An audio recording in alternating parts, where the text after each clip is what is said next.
Australia sebagai negara sekutu kuat Amerika Serikat segera mengakui negara Palestina. Pengakuan ini secara resmi akan disampaikan dalam Majelis Umum Perserikatan Bangsa-Bangsa September mendatang. Pengakuan Australia terhadap Palestina akan disampaikan secara resmi pada Majelis Umum PBB bulan September. Perdana Menteri Australia Anthony Albanese menyatakan solusi dua negara adalah jawaban kemanusiaan terbaik untuk mengakhiri penderitaan warga Palestina di Gaza. Today I can confirm that at the 80th session of the United Nations General Assembly in September, Australia will recognise the state of Palestine. Australia will recognise the right of the Palestinian people to a state of their own, predicated on the commitments Australia has received from the Palestinian Authority. We will work with the international community to make this right a reality. Status kenegaraan Palestina kian mendapat pengakuan dari banyak negara. Selain Australia, Selandia Baru juga mempertimbangkan pengakuan terhadap Palestina sebagai negara berdaulat. Sebelumnya, Prancis, Inggris, dan Kanada juga bersiap mengakui kedaulatan Palestina, menyusul Spanyol, Irlandia, dan Norwegia. Beberapa negara sekutu Amerika Serikat rame-rame berbalik akan mengakui negara Palestina pada sidang umum PBB September mendatang. Untuk mengulasnya, kami terhubung dengan Guru Besar Hukum Internasional Universitas Indonesia, Profesor Hikmahanto Juwana. Selamat malam, Prof. Selamat malam.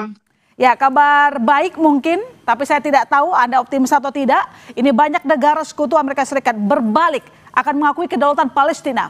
Faktor apa yang paling mendasari perubahan ini? Faktor kemanusiaan. Jadi negara-negara ini yang biasanya menceramahi tentang hak asasi manusia, tentang tidak digunakannya kekerasan terhadap rakyat sipil, mereka sudah tidak bisa mentolerir apa yang dilakukan oleh Israel.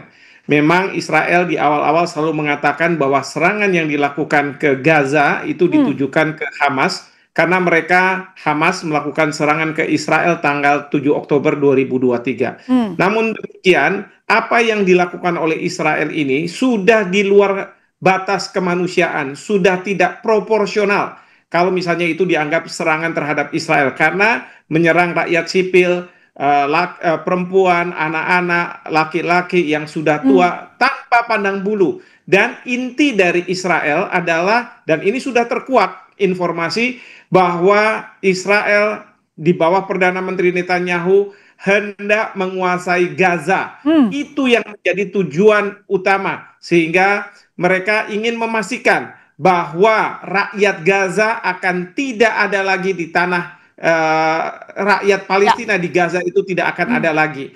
Jadi mereka melakukan misalnya tindakan serangan, melakukan pembatasan terhadap makanan, minuman yang masuk sehingga rakyat Palestina di Gaza kelaparan, lalu kalau perlu melakukan serangan tembakan kepada mereka yang membutuhkan makanan ketika mereka berkumpul, dan kemudian juga melakukan evakuasi dari Gaza. Bahkan Perdana Menteri Netanyahu mengatakan kepada Presiden Trump bahwa yang ada di Gaza itu adalah open prison. Open prison itu adalah penjara yang terbuka. Mereka ini sebenarnya di penjara.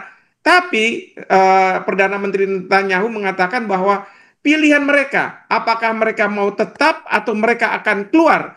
Ya tentu saja, pasti bagi masyarakat yang punya logika, mereka maunya akan keluar.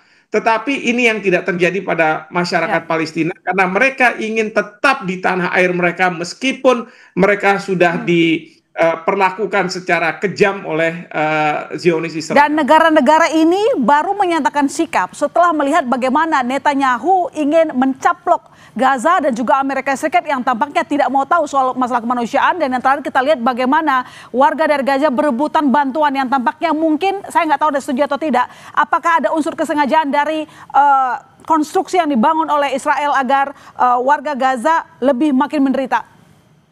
Iya, itu yang diharapkan, bahwa makin menderita maka mereka akan keluar dari Gaza, kira-kira seperti itu. Dan ini sudah disinyalir oleh negara-negara yang seperti Australia, Kanada, Jerman, mereka-mereka yang selalu menceramahi kepada negara-negara berkembang bahwa hak asasi manusia harus diperhatikan. Hak asasi manusia merupakan hal yang sangat fundamental. Tetapi mereka sekarang sudah kehilangan muka, tidak punya moralitas lagi untuk mengatakan bahwa hak asasi manusia di Israel itu sudah diinjak-injak dan terus mereka dukung. Jerman saja sudah menghentikan bantuan-bantuan militernya ke Israel. Meskipun dari Perdana Menteri Netanyahu mereka mengatakan bahwa apa yang terjadi itu karena Jerman mendapatkan informasi yang salah dari para wartawannya. Coba seperti itu, maka mereka mengatakan tidak bisa lagi. Apalagi seperti negara-negara di Uni Eropa, mereka selalu mengatakan kepada kita Indonesia untuk meratifikasi statuta Mahkamah Kejahatan Internasional, untuk memperhatikan masalah pelanggaran HAM berat. Tetapi apa yang terjadi ketika Gaza dihabisi oleh Israel? Apa mereka diam saja? Mereka selama ini diam saja. Baru sekarang ini mereka akan berbalik untuk mengatakan bahwa tidak benar ini. Kita harus lawan. Terlalu lama diam dan sekarang ingin mengembalikan muka. Kalau saya meringkas yang dimaksud oleh Prof. Tapi begini, dengan pengakuan negara-negara besar ini, bagaimana Anda melihat nasib Palestina ke depannya?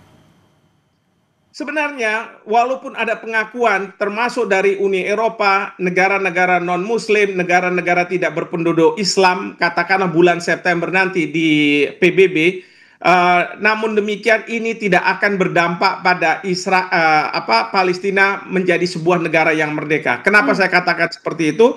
Karena Israel selama dia masih tetap berada di Palestina, maka tidak akan Palestina itu benar-benar merdeka secara efektif. Kita perlu ingat ini sebentar lagi 17 Agustus 1945. Ketika kita memproklamasikan kemerdekaan, ketika negara-negara mulai mengakui Indonesia sebagai sebuah negara.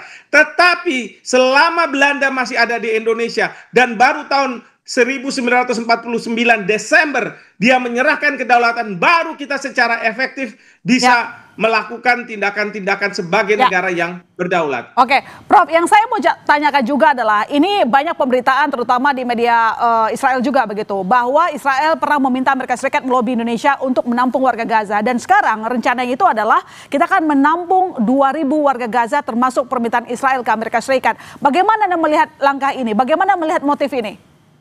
Memang dari sisi kemanusiaan bagus, tetapi jangan sampai pemerintah di mata Israel dianggap sebagai ini negara naif sama bodoh sama saja. Kita jangan sampai dibodohi. Karena apa? Pada waktu Perdana Menteri Netanyahu bertemu dengan Presiden Trump beberapa waktu lalu di White House, beliau sudah mengatakan bahwa ada sejumlah negara yang mau menerima warga Gaza. Dan Anda memperkirakan bahwa memang Indonesia pernah komunikasi soal ini, Prof? Jadi nggak semata-mata memang gerakan kemanusiaan sendiri? Ini ada berita dari BBC Indonesia yang saya kutip di sini. Petinggi Mossad David Barney juga dilaporkan telah berdiskusi dengan utusan khusus pemerintah Amerika Serikat Steve Witkoff guna meminta dukungan pemberian insentif kepada Indonesia dan 4 negara lain. Dan itu harusnya diklarifikasi oleh pemerintah ya, Prof? Benar atau tidak? Ini harus diklarifikasi oleh pemerintah. Benar nggak cerita seperti ini? Di BBC Indonesia, silakan dibuka. Bukan menurut Hikmahanto. Hikmahanto tidak ada artinya. Tetapi ini yang dibaca oleh Hikmahanto. Dan meskipun disampaikan oleh Kemenlu bahwa ini motif kemanusiaan, menurut Anda tidak cukup. Harus terbuka lagi. Siapa yang diajak untuk mengonfirmasi berita tersebut, berita liar itu? Harus misalnya otoritas Palestina mengkonfirmasi. Jangan kemudian kita sepihak mengatakan bahwa kita akan menerima, kita mempersiapkan. Tidak boleh seperti itu. Baik. Harus pemerintah Palestina kita konfirmasi. Dan yang kedua, pemerintah Palestina yang ada di Gaza, bukan yang ada di tepi barat. Karena mungkin saja di tepi barat mereka punya pandangan lain seperti di Gaza. Seperti itu. Baik, terima kasih Prof telah meluangkan waktu di Kompas Malam. Selamat malam, sehat-sehat selalu. Baik, selamat malam. Terima kasih.